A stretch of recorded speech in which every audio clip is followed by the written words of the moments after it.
This is the meeting of the Parkview Townhome Service Area, their 2026 budget discussion.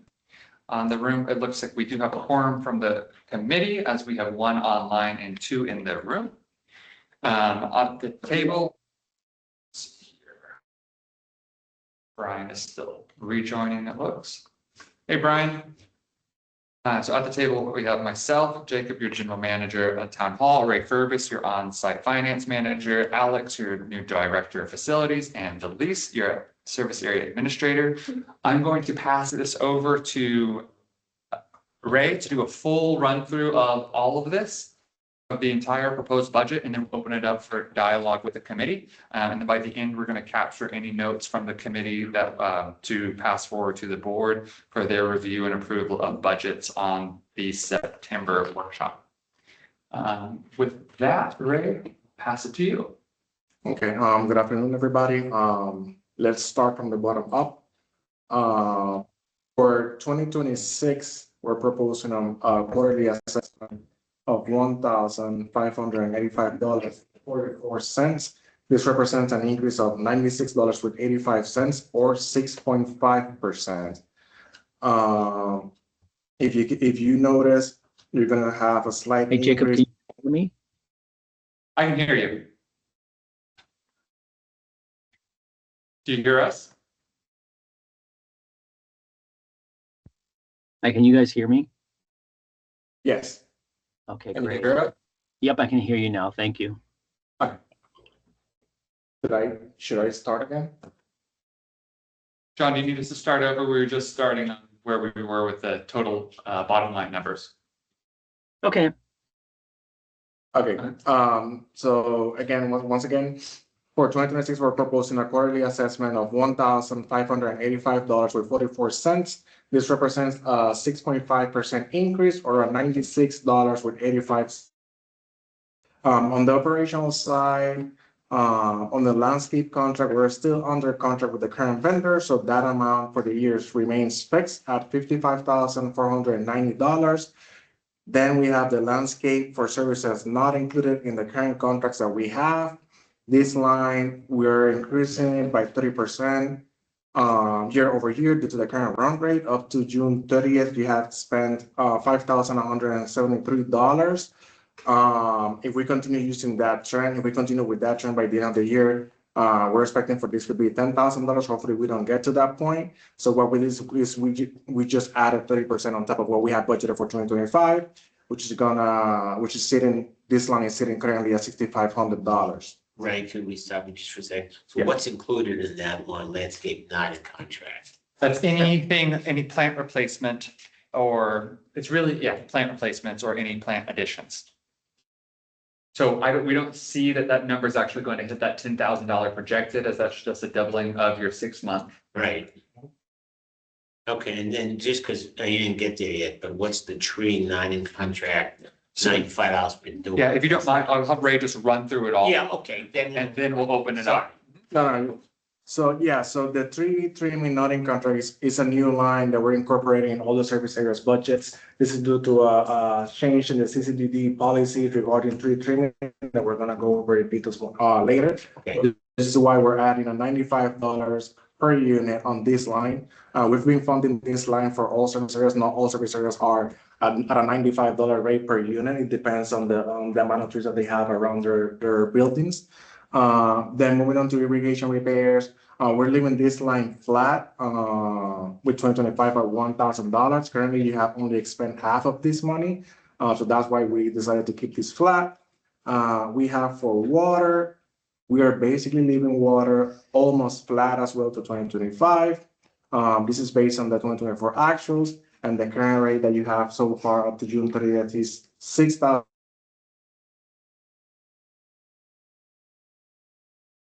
mark. So this is a line that maybe if you guys decide, we can just lower it a little bit. But that's of course up to the committee's decision.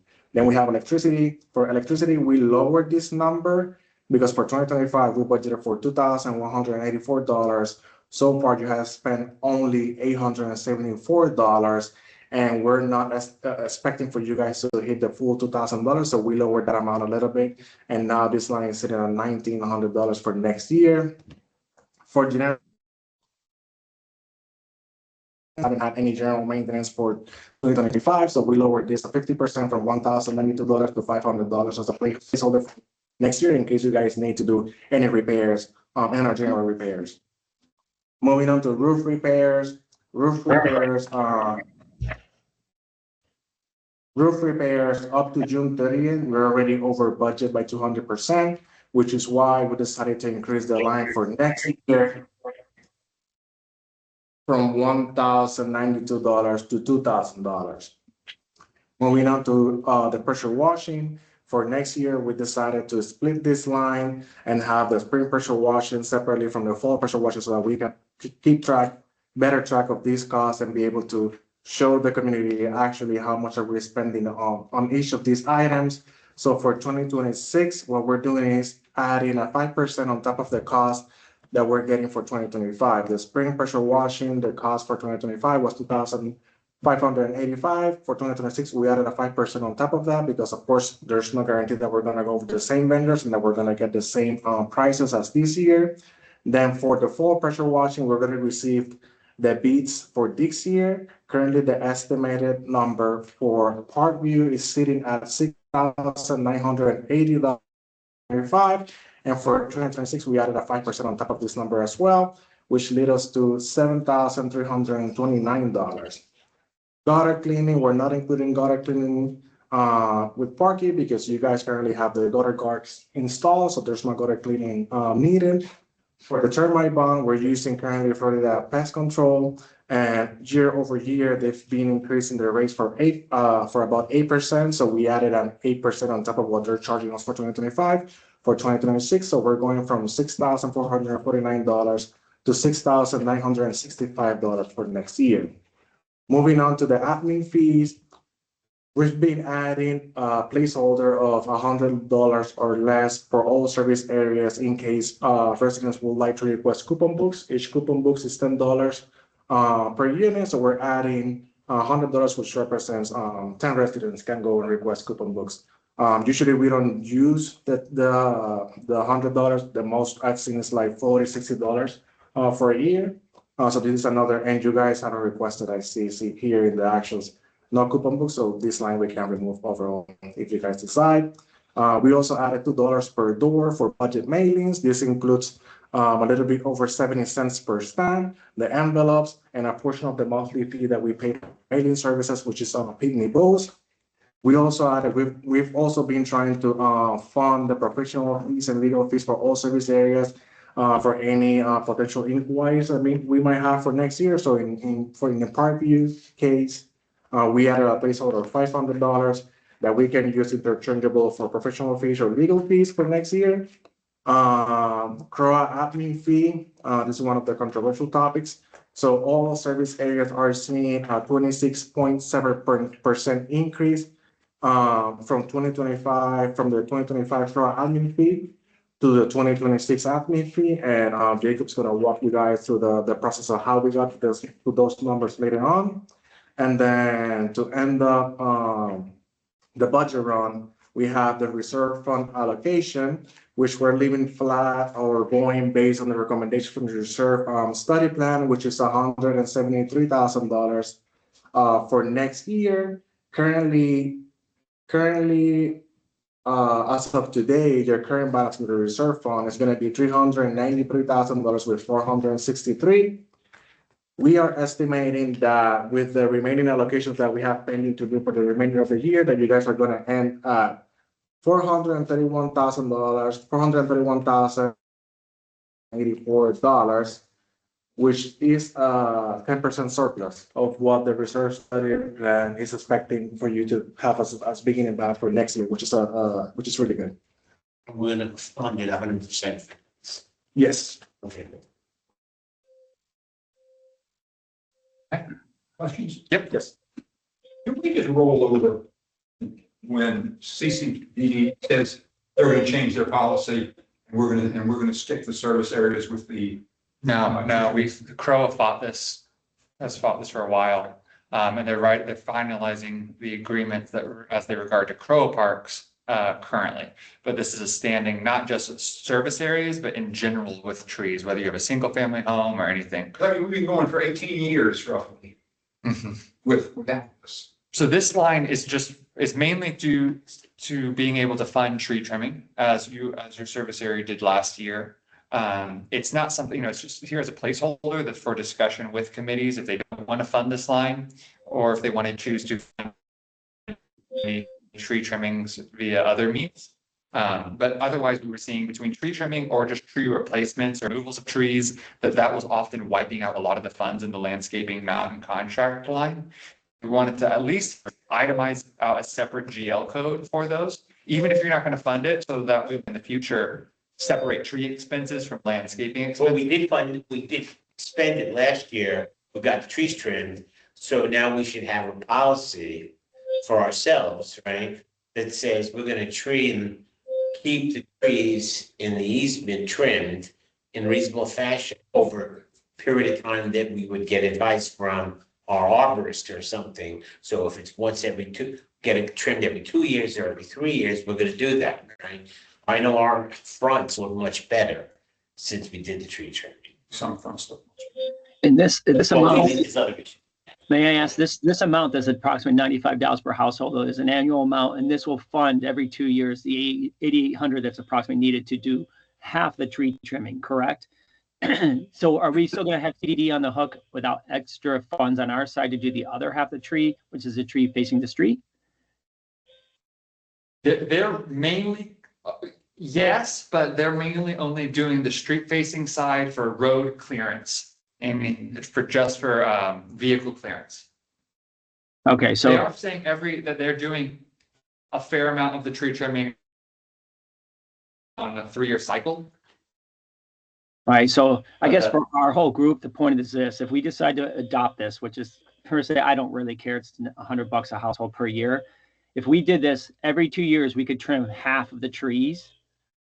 And when I say half the trees, the side, every 2 years we trim the side facing the street, and 2 years later we have enough in our budget to trim the other side of the tree, which faces our units. Or we just do it every 4 years based upon this. If we incorporate this in a budget, we basically put the entire bill. We don't like that. We want CCD to pay for this, but we could in essence basically take over all tree trimming, all tree repairs with $100 budgeted item annually per household going forward, right? In summary.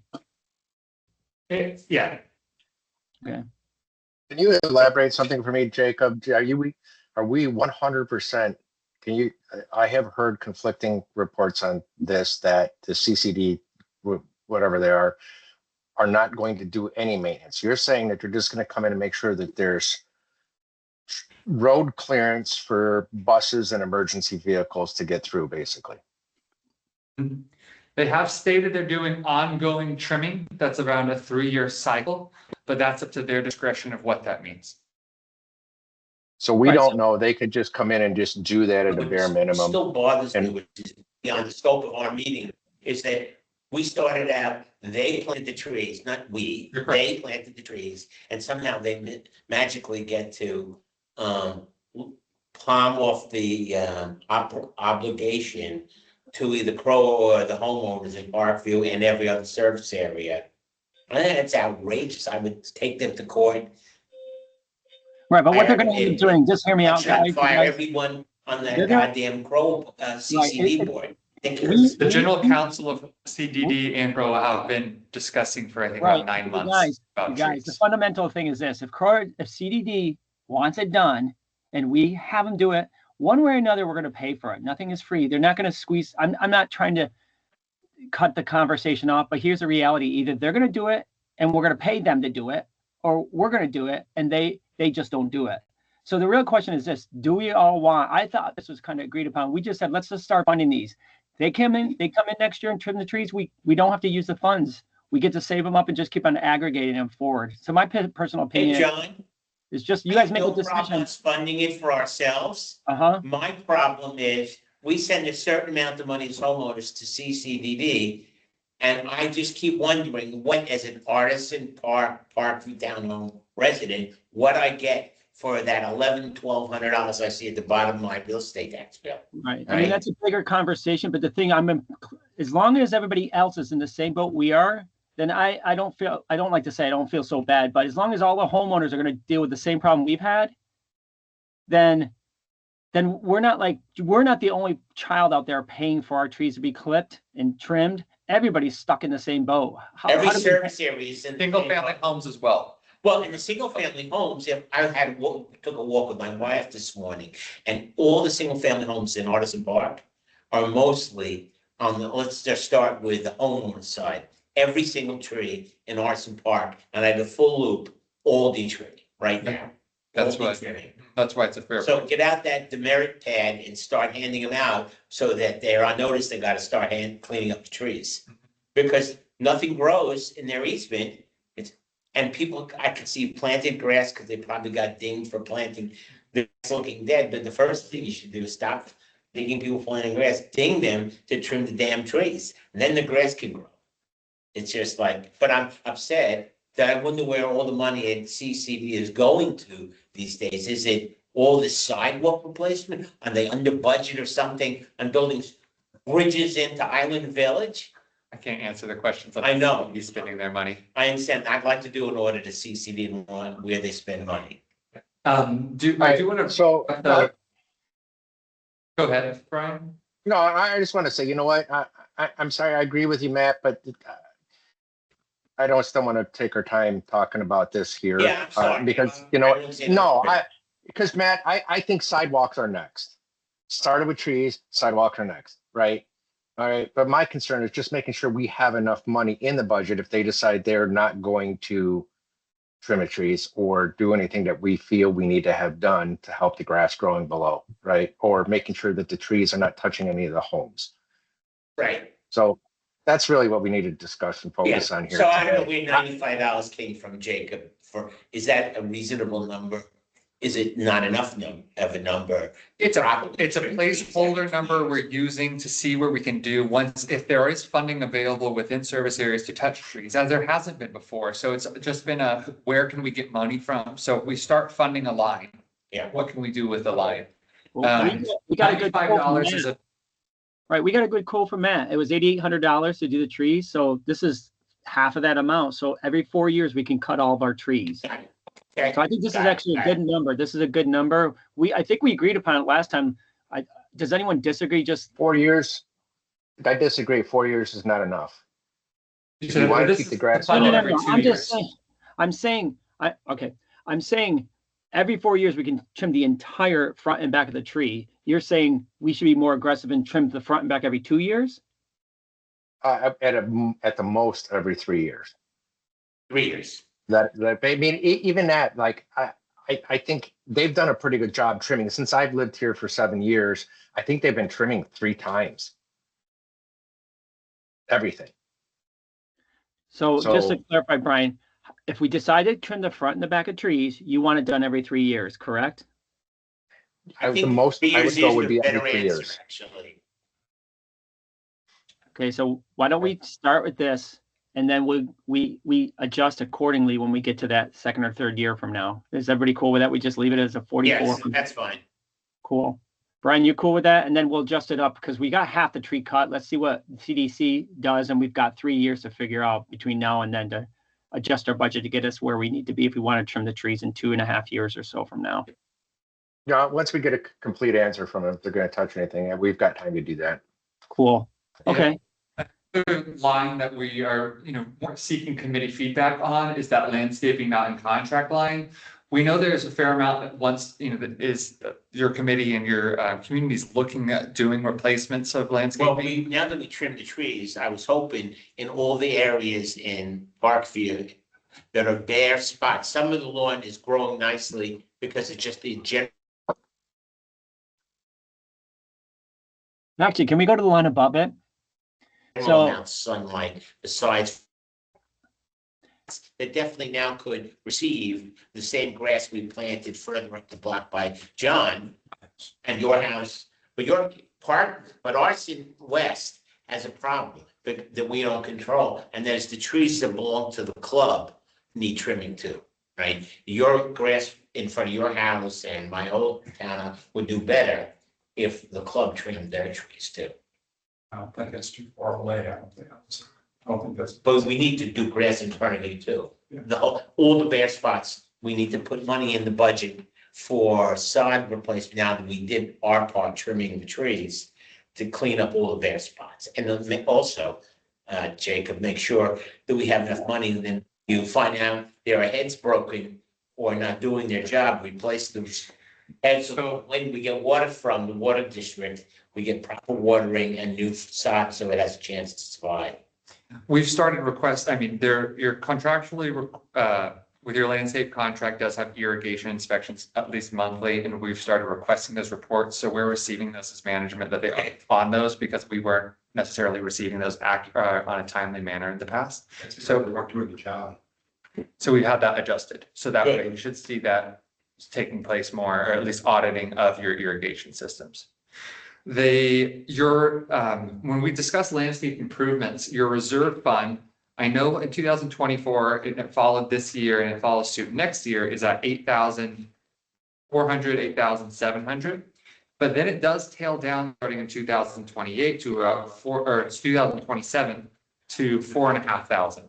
So your line of what you can use to do landscaping in your reserves does have a significant decrease taking place, which is why we also recommended starting to adjust your funding in your landscape, not in contract, on your operating fund. As basically your landscape, not in contract, and operating fund and that landscape improvements and reserves funds can kind of be used together for larger projects. You want to keep some in operating for small ongoing replacements. We know we have some pentas flowers at the entrance that we need to do some replacements for you. That's like, $200. We don't want everything locked up in reserves. Right, Do that those should be projects. maintenance, that should be. So that's another one where So it's expensive, a 30% increase from 5,000 to 6,500 to allow a little more room for adjustments with the committee or, landscaping. Oh, so you added a little more to that number from what we had this year, so a little bit more for like sod replacement. Is that enough, Jacob? You can use that in conjunction with your 8,700 in reserves. Oh, I see. Yeah, I don't want to recommend that you could tip more from your reserves. Oh, I see. but We have you are, 150, it says landscape improvements. Yep. So we could use some of that if we had to, plus the 6,500. Guys, since reserves are in good standing, and you're not using everything this year, most likely, once we get the report back, for the balconies, which we should have that report. we don't have that yet? No, we should have that. We should have that, but they have not provided it yet.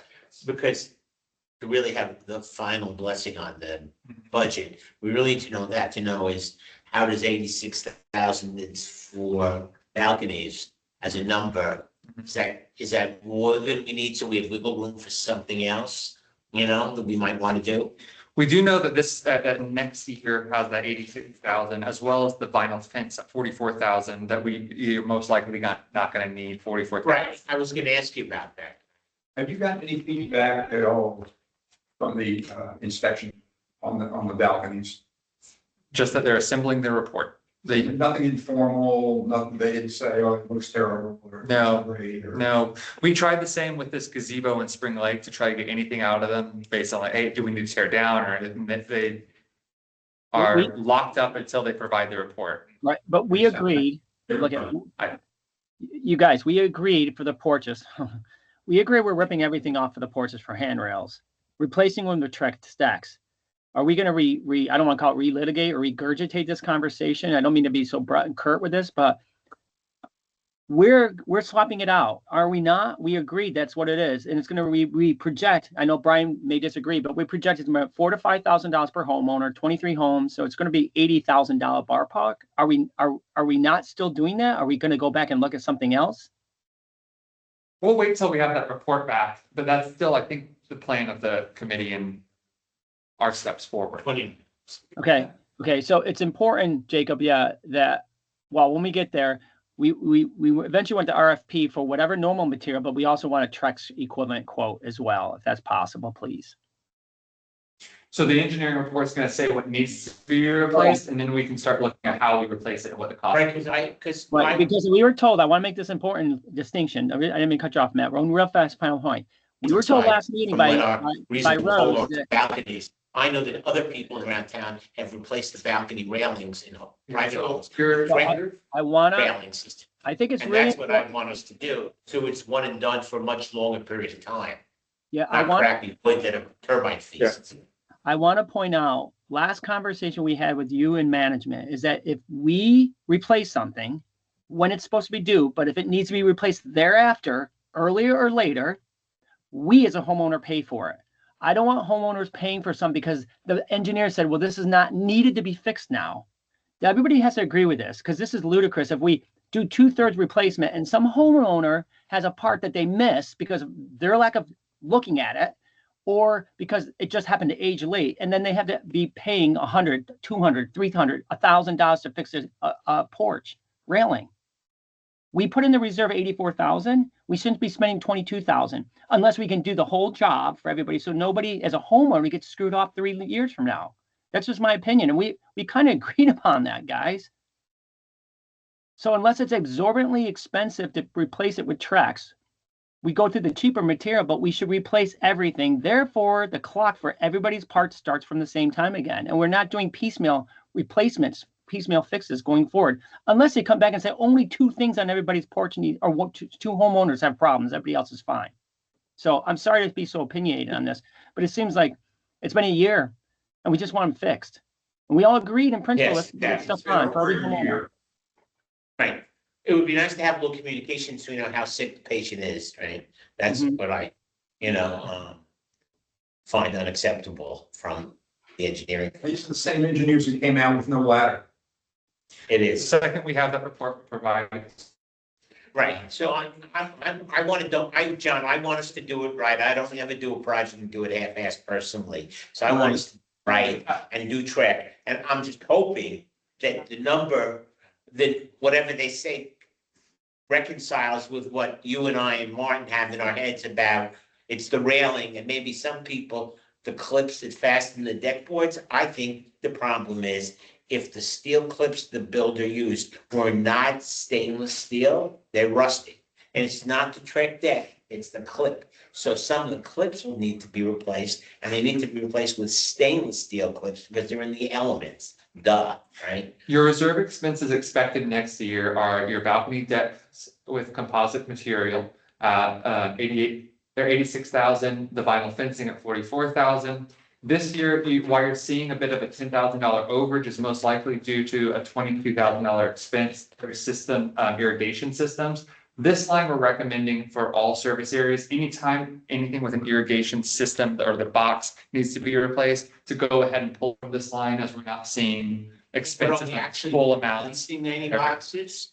Because those are the boxes. Your service area is, but I'm just building. Yeah, your service area isn't. I'm just sharing that if we do see next year or in following years, we need to replace a few of the boxes that we're advising to pull out of that. Right, so that's 22. We may not need that. And that's why you're seeing an overage this by your end of year. How about the box on every home? The irrigation box on every home.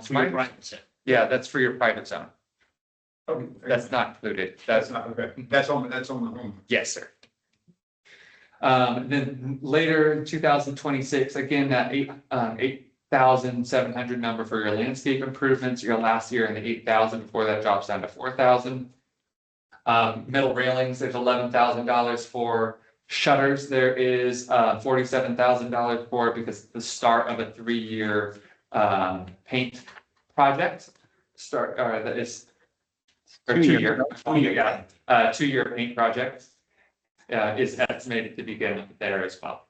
So those are what you're looking at in your reserve. So you're looking, fine there. I only bring that up as it pertains to if the committee's fine with this amount for your landscape not in contract number.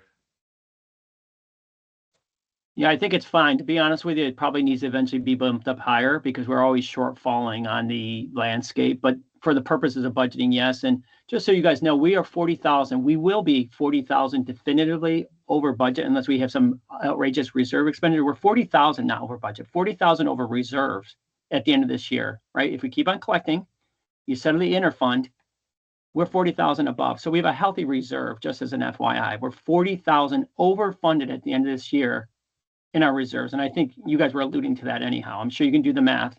13,000 more each month from the last financial statement we got, which was July, to the end of the year. Clear out the interfunds. We're still, per the reserve study, 40,000 overfunded.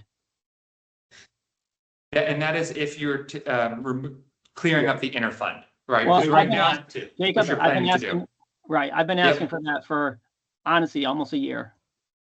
In July, we did that for transfer to start chipping away at that number. The thing is that I used the incorrect GL accounts, but the $16,390 that you see due from operating, that should go to the $46,000. So now your current balance is actually 30,000, and I'm gonna try to continue chipping at this balance on a monthly basis so that we can clear this account fully.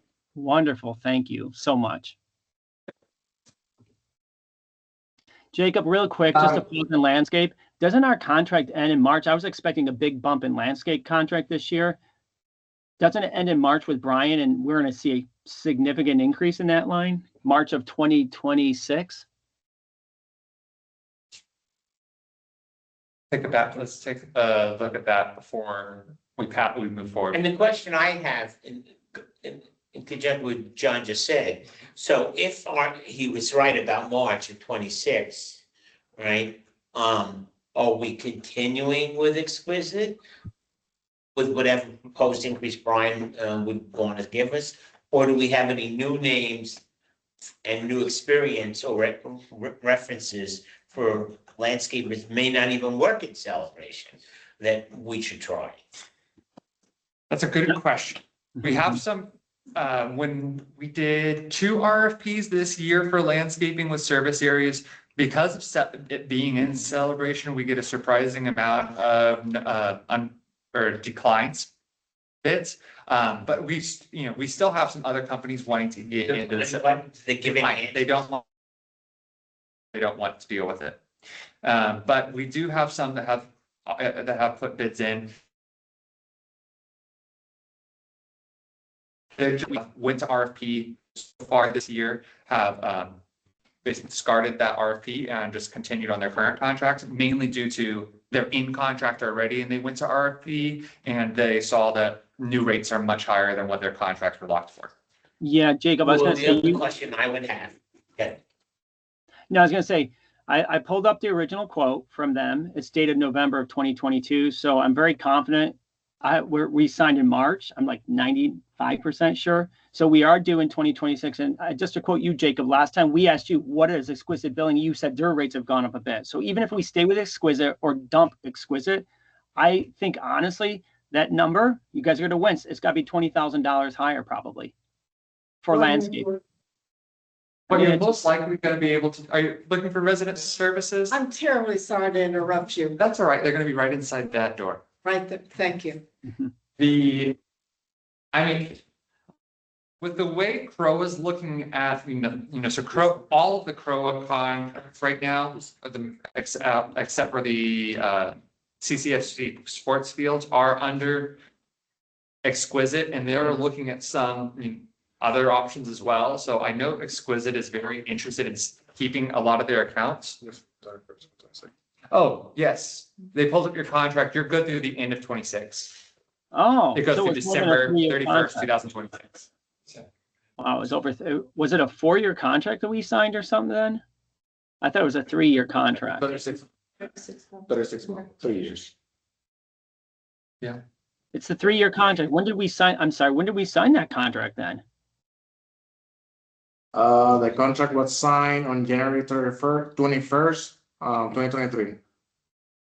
Okay, so that means it's 36 months, which means it expires January 1st, 2026, right? 23, 24, 25. Yeah, so it's ending in 3.5 more months. No. The contract goes from January 1st, 2023, and it ends on December 31st of 2026. 26 year. Yeah. Usually. Oh, Still 4 years. That's a 4-year contract then, right? If I did the math right. Okay, it's 4 years. Okay. Then we don't- Oh, so it's worded incorrectly again. It says We had this with another contract is where in the top section, it says 36 months, but the date goes 4 years. 4 years. We check, this has been checked and the supersede the 36 months. So you're correct when you say 36, but with the date signed through the end of 2026, that holds. So you do have a locked rates through the end of next year. Okay, great. Then we don't have to worry about this year. So it is going to be 55.5. Thank you. Okay, All right, so any other, while we're wrapping up in time, any other items that the committee wants to provide suggestions on these GLs? Hey, just one minor thing. Is there any way we can bill the homeowners directly for the coupon books to incentivize them to get it off versus everybody else is on them, but or is that not possible? No, you cannot. Why? It's part of the contract, I mean, you don't have to budget for it, as you have 0 residents in the past 3 years. You have 0 residents claiming the coupon books. Luckily, you don't have to, other associations, they are required to pay for them whether they use them or not. Your contract is not written like that, so you only pay if they're redeemed. Okay. It's a great. line you don't have to fund. Season. As Ray mentioned, it's listed out here, it is a placeholder of 100 that has been put on all service areas, but usually we see a few claiming it. Yours is an anomaly where you have 0 claiming it. It's not a budget line where if you see next year 10 people claiming it and it's a $10 or 100, it's not going to hurt your operating cash too much, or if you do want to adjust that down to 0. Yeah, no, that's fine. I'm so sorry. I thought for some reason that there was 10 people historically claiming it. We incentivize them to get off of it by that. Okay. hey Jacob, you gonna explain to us your fee? I can happily do that, and it's not my fee. I'm kidding. It is Corolla's fee. Yeah, that's as much as the. Before we get, Hey, I do want to ask. That's getting striked from the record. Yeah, Jacob, so you might have said this at the beginning and maybe somebody is in there, but do we have a service manager now? Yes, Alex Giordatis, who's sitting Oh, here hi, in the Alex. room. Okay, Brian, I see your hand up. yeah, it's hard to get a word in, and I had to be out of town unexpectedly, otherwise I would have been there. But when is the painting scheduled? It's a 2-year, it's on your reserves to go over 2 years, starting next year, 2026 and 2027. Yeah, I'm sorry. I mean, I'm have it on my phone right now, so everything's really small. Why can we not put that to be completed in a single year? No, you can. You absolutely can. So when you write the project, we can write the RFP to have a certain amount of, or even our bid response back, if it's the contracts are going to be written with a due time on them anyway, and they can be, I think what you're trying to say here is it doesn't need 24 months to paint how many buildings? 12 buildings? No, 9. 9 buildings. Yeah, so I agree. It's a 4-month process, if that. So you can look at starting that project anytime in that window here, And I agree. If it means you need to escalate the funds from the following year to 2026, that's possible. And you're in good standing to do so. Or slide it to 27. Which I think is Yeah. To do. We started off. I mean, we started off because basically the townhomes were built over three-year period. So the initial discussion goes back years, was let's paint on three different segments. And then, you get into this, the marshaling of all the supplies and this and that. So instead of 3, we ended up 2 years. We just split it in half instead of 3s. Okay. And so now you have, I know, Brian, you've mentioned this before. I don't know that I agree or disagree, but we're going to have that discussion. And we've had this discussion over and over and over for years. Only that you want 1 or 2.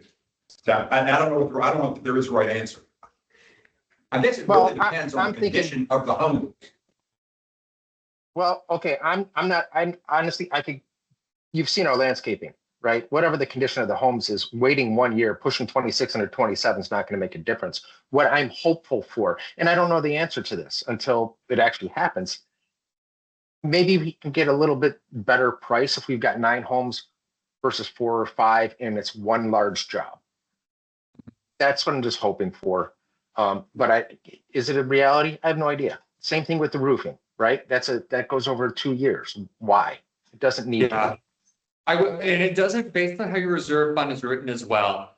We have some other service areas that are larger where it's identified as 2 separate lines because of the phases, because they were built in different sections. So this phase has a funding line and this phase has a Right, funding the line. east side, Ours does not though. It is one funding line, which allows you to do one project if you would like to.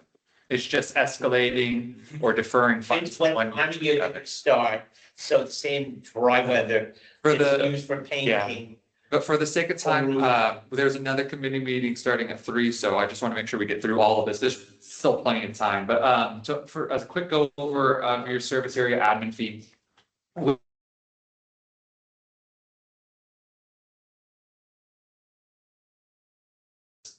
The 2023. So or sorry, 2000, yeah, it would be 2023. During that time, the service area admin fee was provided to them at this amount kind of below. So the $198,000 mark. $198,000 is the admin fee that CROA passes through to the service areas. Keep in mind, CROA has about a 1.3 or 1.7 admin fee, and CJC is about 1.7 as well. And then that $198,000 is broken up evenly amongst the 609 doors of all service areas. And that brings you to why you were seeing a fee in Parkview. 15,000. Year after year after that, it was increased mostly by inflation. But during these meetings, people asked, what makes that number? Why is it going up? And it was just going up at about a 4% flat rate. This year, during the CJC cost sharing discussion between Kanoa and CROA, and Kanoa was not feeling like they were getting what they were paying into the cost sharing agreement, a study was done on management time spent to showcase if, as well as other items spent in administrative that would justify that their contribution to the cost sharing agreement. We used that same platform and time study to develop a similar study for service areas. What that led us to, and I'll zoom in a little more, was a time study for staffing that their time is spent specifically on service area related matters. So naturally, your service area manager and your service area administrator are 100% of their time is dedicated to your service areas, followed by the general manager 20% of their time, as well as your finance manager 20% of the time, and then trickles down significantly from there, with the service area manager being one of the higher ones at 7.5. The service area, resident service manager at 7.5% of their time. As they help with the water bills, the electric bills, and all of the matters regarding billing of the associated or of the service area dues. By taking this, we weren't doing this with any concept to make the number lower or higher, as it did not, that doesn't change anything to these employees on this side of the table. The salary base, just based off of those time percentages, equaled $305,000. After that, we used the same table that we used for Kanoa to pass through any contractual benefits, a burden rate, a 4% increase, the office space rent that as CROA owns Town Hall, and then the CJC insurance portion, IT networking expenses, and audit expenses. All of those collectively equal $436,000. This was then shared with the board and finance committee just as a number, saying do with this as you'd like. And they decided to disregard all of the additional items outside of the salary contribution and staff time. A quick note on staff time. So if you look at general manager at 20%, the same study showed, I think, of general manager at 10% of time spent on Kanoa. So that does mean 70% of remaining time is spent on general CROA matters, equaling 100% in total. With that, the finance committee, along with CROA, have looked at passing through $305,000, a step up from the current year at 250 or 14,000 on a 2-year plan. So you're seeing that 28% increase, making that total number of 269,000 for next year, with an additional increase the following year, and then it should steady back down. But that's the high level story of why the admin fee is going up. Just curious, how were those numbers calculated 4 years ago? Wouldn't they have been done to the same study, or never? It was a hodgepodge, just contractual agreement. It was when Grand Manor stepped in, there was no formula provided on what made that administrative fee. Gotcha. So we had no answer of what made up that number. Okay. And that is why the study was done this year. Well, I'm glad I was going to ask you what's happening next year. So it sounds like we're going to get another hit again next year for a comparable amount to bring us up to where we need to be, plus a little bit more with inflation, right? So 16 to 20, 24 to 25 next year. As a percentage, you're going to see a percentage increase next year, similar to your percentage increase this year, slightly lower to be expected. Right, yeah, it went like from 16.5, I think I don't have in front of me, to 20,800. So around 3,000, 4,000, Yes. something like that. So another increase comparable to that again. Yes. Okay. Is there any other lines that the committee would like to, share feedback on, or that they're not in line with? No, but I have to say you guys did a very nice job presenting the budget. Hats and kudos, hats off and kudos to all you guys on this. This is pretty good. Okay. So with that being said, there was no adjustments made to your budget through this discussion. So we'll pass this up to the board for their review on their September workshop, which is going to be on the 10th of September.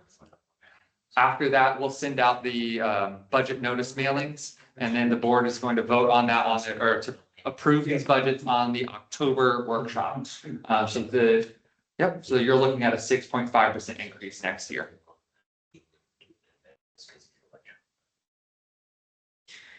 With that, last thing to say is we are looking at scheduling the Q3 quarterly meetings the week of September 22nd.